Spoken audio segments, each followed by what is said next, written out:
القرابين المقدسة على المذبح الناطق السمائي وصية الرب أن اصنعوا هذا لذكري. بينما في القداس تضاف كلمة تعطى لمغفرة الخطايا، ويقسم عنكم وعن كثيرين يعطى لمغفرة الخطايا. كذلك في الدم في ختام الصلاة يعطى عنا خلاصا وغفرانا للخطايا. بينما لم يذكر الإنجيل ذلك في كلمة يعطى. هو الشخص اللي بعت لي السؤال ده بيعترض على كلمة يعطى. سر التناول هو عبارة عن عطية الله لينا، والروح القدس هو عبارة عن عطية الله لينا. الأسرار السبعة بتكمل بعضيها. الأسرار السبعة بتكمل بعضيها. يعني مثلا سر المعمودية ده بناخد غفران الماضي، نخرج من بطن المعمودية يبقى ربنا غفر كل ماضينا. طيب غفر كل ماضينا وسدد الدين، بس احنا مفلسين، فهنضطر نعمل ايه؟ نتدين تاني. امال يعمل ايه؟ قال لك اللي سدد الدين يدي لك قرشين عشان تقدر تعيش بيهم في الحاضر وما تستلفش تاني. فالعطية الأولى في المعمودية تسديد دين الماضي. طب والحاضر؟ الميرون. الميرون الروح القدس. لا تبرح أورشليم بعد أن تلبسوا قوة من الأعالي.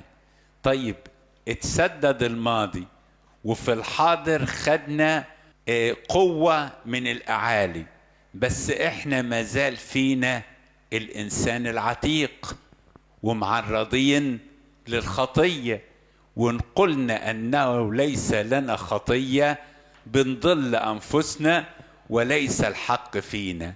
فراح مدينا سر ثالث اسمه سر ايه؟ التوبة والاعتراف. بنقدم توبة ونعترف، إن اعترفنا بخطايانا فهو أمين وعادل. طيب بعد ما اعترفنا بخطايانا ما هو ممكن تاني نرجع نغلط. قال لك لا، ما أنا هديكم شبع. إيه اللي خلاك غلطت؟ إنك أنت جعان. النفس الجوعانة كل مر حلو، ياكل أي حاجة للنفس الجوعانة. علشان كده بنقول له هيأت لي. كلمة هيأت يعني أعطيتني مائدة تجاه مضايقية، ادتني مائدة تجاه مضايقية. فبهذه الصورة بنجد في سر التناول الشبع. يعني باخد جسد الرب علشان تبقى أعضائي أعضاء المسيح، وباخد دم ربنا. هو معترض على كلمة لمغفرة الخطايا. طب ما الكتاب بيقول دم يسوع المسيح يطهر من كل خطية. يبقى أنا باخد النفس الإلهية أو نفس يسوع اللي هي ذاته، باخدها لأن النفس تعيش في الدم، فأقول أحيا لا أنا، ده في الدم. طب وفي الجسد صارت أعضائي أعضاء المسيح. يبقى دي الصورة. فكله مكمل لبعضه، كله مكمل لبعضه. يعني حتى من بداية السر زي مثلا بيقول له حنانيا، بيقول أيها الأخ شاول قوم اغتسل واعتمد لتغفر خطاياك. يبقى مغفرة الخطية مرتبطة بسر المعمودية، مرتبطة بسر الميرون، مرتبطة بالتوبة والاعتراف. مغفرة الخطايا مرتبطة بسر التناول. مغفرة الخطايا مرتبطة بمسحة المرضى. ايه رأيكم؟ مرتبطة بمسحة المرضى.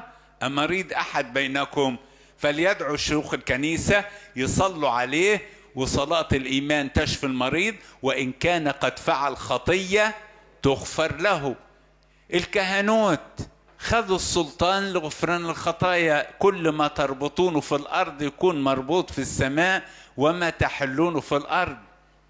يجي في الآخر يا أحبائي، هو ده سر الكهنوت. في سر الزواج، سر الزواج تقديس علشان يقدس الرباط الزوجي، علشان الإنسان ما ينحرفش لا يمين ولا شمال، يبقى كله مرتبط بمغفرة الخطايا.